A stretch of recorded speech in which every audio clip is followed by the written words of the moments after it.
In this question, suppose a chemist has chosen 10 raised to power 20 as number of particles in one mole.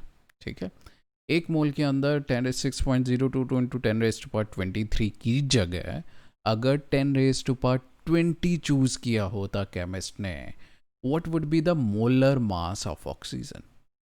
तो molar mass of oxygen क्या है? तो पहले तो मुझे पता होना चाहिए मोलर मास होता क्या है. It is mass of that is 1 mole which is basically 6.022 into 10 raised to power 23 molecules of oxygen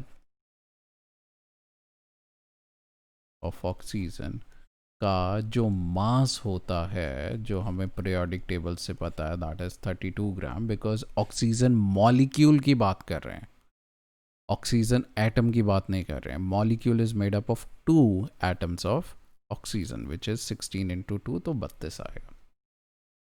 तो हमें बोला गया है कि अगर उसने 6.022 ना लिया होता, इनफैक्ट 10 रेज टू पावर 20 लिया होता, तो मोलर मास कितना आता?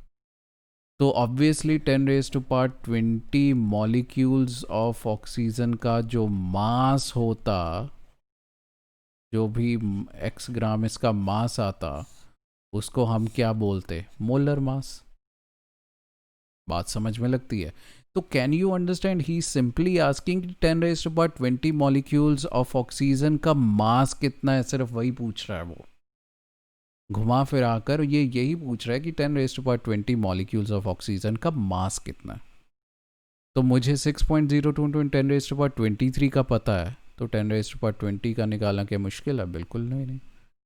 तो it will be 6.022 into 10 raise to power 23 molecules of oxygen का मास है जी 32 ग्राम, विच इज 16 इंटू 2 ग्राम.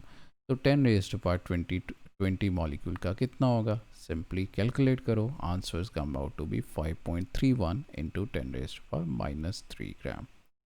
तो इसमें सिंपल ये स्टेटमेंट को अंडरस्टैंड करना है कि वो घुमा फिरा कर पूछ क्या रहा है. मोलर मास पूछ रहा है, बट उसने बोल दिया कि पार्टिकल्स इस बार कितने हैं? 10 रेज टू पावर 20.